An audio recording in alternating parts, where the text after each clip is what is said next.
Good morning dear students.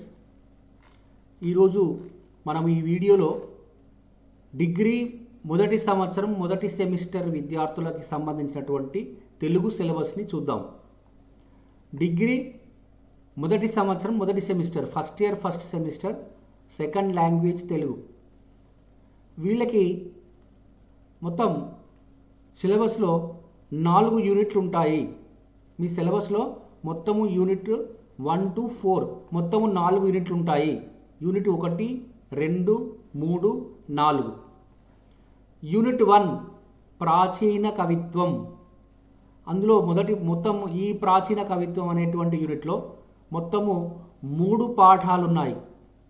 అందులో ఒకటి శకుంతలోపాఖ్యానం, ఇది నన్నయ్య రాసినటువంటి భారతంలో నుండి స్వీకరించబడింది.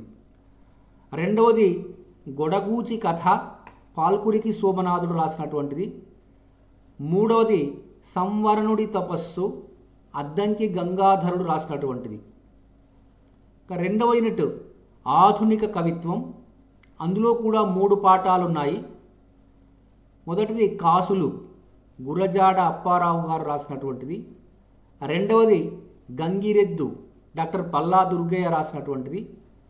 మూడవది జయబేరి, శ్రీశ్రీ రాసినటువంటిది. ఇక యూనిట్ 3 వచన విభాగం.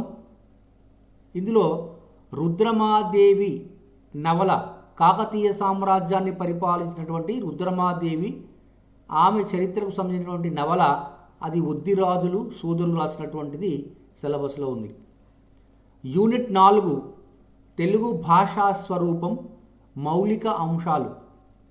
ఇందులో కూడా 3 పాఠాలు ఉన్నాయి. అందులో ఒకటి భాష, లిపి, వర్ణమాల. రెండవ పాఠం మౌఖిక భాష, లిఖిత భాష. మూడవ పాఠం చదివే పద్ధతులు, రాసే అలవాట్లు, సమస్యలు. ఇది మొత్తంగా మొదటి సంవత్సరం మొదటి సెమిస్టర్లో ఉన్నటువంటి సిలబస్. మరొకసారి చూడండి, మొదటి సంవత్సరం మొదటి సెమిస్టర్లో మొత్తము 4 యూనిట్లు ఉన్నాయి. ఈ 4 యూనిట్లలో ఒక్కొక్క యూనిట్లో మొత్తం 3 పాఠాలు ఇవ్వడం జరిగింది. ఒక 3వ యూనిట్లో మాత్రం రుద్రమాదేవి అనేటువంటి నవల ఇవ్వడం జరిగింది. ఇంకా మనకి ప్రశ్నాపత్రం కనుక చూసినట్లయితే, ప్రశ్నపత్రం ఏ విధంగా ఉంటుంది మీకు అందరికీ తెలుసు. ప్రశ్నాపత్రంలో 100 మార్కులకు గాను 30 మార్కులు ఇంటర్నల్ ఎగ్జామినేషన్ అయితే 70 మార్కులు ఎక్స్టర్నల్ ఎగ్జామినేషన్. ఇది ఎక్స్టర్నల్ ఎగ్జామినేషన్, ఇది 70 మార్కులకు ఉంటుంది. ఇందులో కూడా అంటే ఈ ప్రశ్నాపత్రంలో మొత్తము 2 విభాగాలు ఉంటాయి.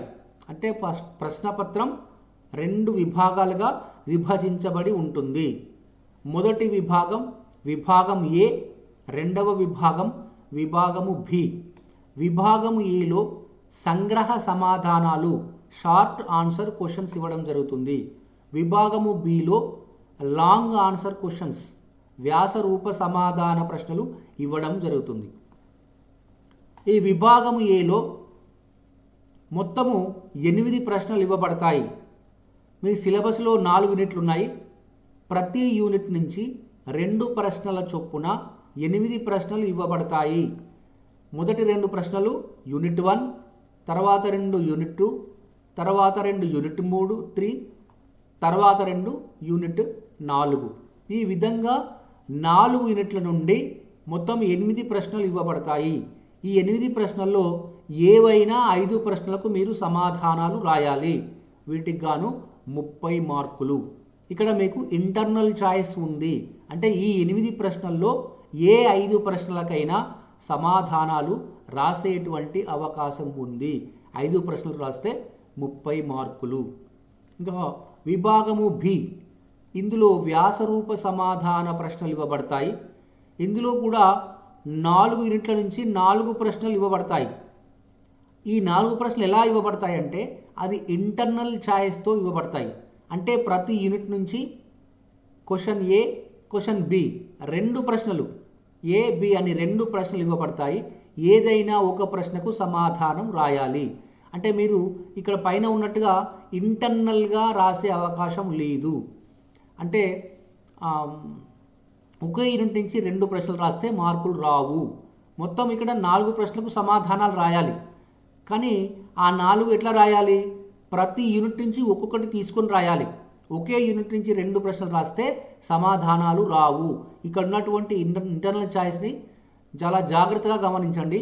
ఇంతకుముందు గతంలో విద్యార్థులు ఏం చేసేవారంటే ఒకే యూనిట్ నుంచి 2 ప్రశ్నలకు ఇంకో యూనిట్ నుంచి 2 ప్రశ్నలకు సమాధానాలు రాసేవారు. అప్పుడు మీకు 2 ప్రశ్నల కిందనే అవి తీసుకోబడతాయి, 4 ప్రశ్నల కింద తీసుకోబడవు. కాబట్టి మీరు ఏం చేయాలి? ఇక్కడ ప్రతి యూనిట్ నుంచి ఒక ప్రశ్నకు సమాధానం రాయాలి. ఈ మొదటి ప్రశ్న మొదటి యూనిట్ నుంచి వస్తుంది. ఇందులో ఏ కానీ బి కానీ ఈ 2 కూడా మొదటి యూనిట్ నుంచి వస్తాయి. ఇందులో ఏదో ఒకటి రాయాలి. తర్వాత రెండో ప్రశ్న అంటే ఇక్కడ 10వ ప్రశ్న నంబరు.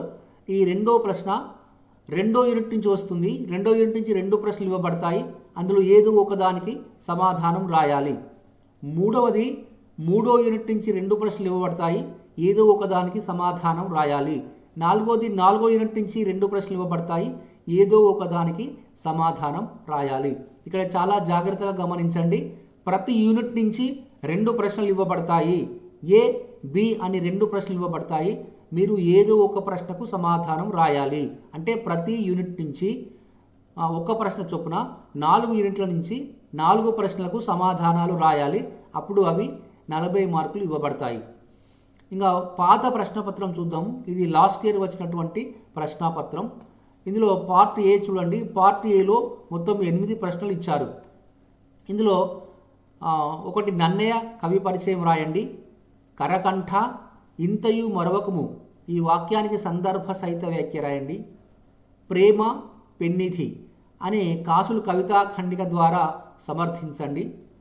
డాక్టర్ పల్లా దుర్గయ్య పరిచయము చేయండి. హరిహర మురారి దేవుల గురించి సంక్షిప్తంగా తెలియజేయండి. కాకతీయుల గురించి సంక్షిప్తంగా సమాధానం రాయండి. వర్ణమాలలోని వర్గాక్షరాలను రాయండి. భాష నిర్వచనాలు తెలపండి. ఇక్కడ మీరు చూసినట్లయితే మొదటి 2 ప్రశ్నలు మొదటి యూనిట్ నుంచి, ఈ 2 ప్రశ్నలు 2వ యూనిట్, ఈ 2 ప్రశ్నలు 3వ యూనిట్, ఈ 2 ప్రశ్నలు 4వ యూనిట్. మొత్తం 4 యూనిట్ల నుంచి 8 ప్రశ్నలు ఇవ్వబడ్డాయి. ఇందులో ఏవైనా 5 ప్రశ్నలకు సమాధానం రాయాలి. వీటికి 30 మార్కులు. విభాగము బిలో మొత్తం ఇక్కడ కూడా మొదటి యూనిట్ నుంచి 2 ప్రశ్నలు. గొడగూచి ముగ్ధ భక్తిని వర్ణించండి లేదా సంవరణుడి తపస్సును గూర్చి తెలపండి. ఇందులో ఏదో ఒక ప్రశ్నకు సమాధానం రాయాలి. ఇంకా నెక్స్ట్ గంగిరెద్దు విన్యాసాలు వర్ణించండి లేదా శ్రీశ్రీ జయభేరి కవితలోని విప్లవాన్ని వివరించండి. ఈ రెండిట్లో ఏదో ఒకదానికి సమాధానం రాయాలి. రుద్రమాదేవి పాత్రను చిత్రించండి లేదా మదన మంజరి పాత్ర స్వరూప స్వభావాలను వర్ణించండి. ఈ రెండిట్లో ఏదో ఒక ప్రశ్నకు సమాధానం రాయాలి. మౌఖిక భాష గురించి వివరించండి లేదా చదివే పద్ధతులు ఎదురయ్యే సమస్యలను వివరించండి. ఈ రెండిట్ల నుంచి ఏదో ఒక ప్రశ్నకు సమాధానం రాయాలి. ఇక్కడ విద్యార్థులు గుర్తుపెట్టుకోవాల్సింది ఏంటంటే ఇక్కడ ఉన్నటువంటి ప్రశ్నల్లో ఏవైనా 4 రాస్తే సరిపోతుంది అనుకుంటే అది పొరపాటు అవుతుంది. ఏవైనా 4 కాకుండా మొదటి రెండిట్లోంచి ఒకటి, ఈ 2 యూనిట్లు ఇచ్చినటువంటి దాంట్లోంచి ఒకటి, 3వ యూనిట్ నుంచి ఇచ్చినటువంటి దాంట్లో ఒకటి, 4వ యూనిట్ నుంచి ఇచ్చినటువంటి దాని నుంచి ఒకటి. ఈ విధంగా సమాధానాలు రాస్తేనే మీకు ఫుల్ మార్క్స్ వస్తాయి. కాబట్టి విద్యార్థులు సిలబస్ని జాగ్రత్తగా చదువుకొని మొత్తం సిలబస్ చదవాలి. ఆ సిలబస్ని చదువుకొని దానికి సంబంధించినటువంటి ప్రశ్నలు ఏ విధంగా ఏ యూనిట్ నుంచి ఏ విధంగా వస్తున్నాయో చాలా జాగ్రత్తగా గమనించి అన్ని ప్రశ్నలకు సమాధానాలు రాసి మంచి మార్కులు పొంది మంచి గ్రేడ్ తీసుకురావాలని చెప్పేసి ఆశిస్తూ అందరికీ కూడా శుభాకాంక్షలు తెలియజేస్తున్నాను.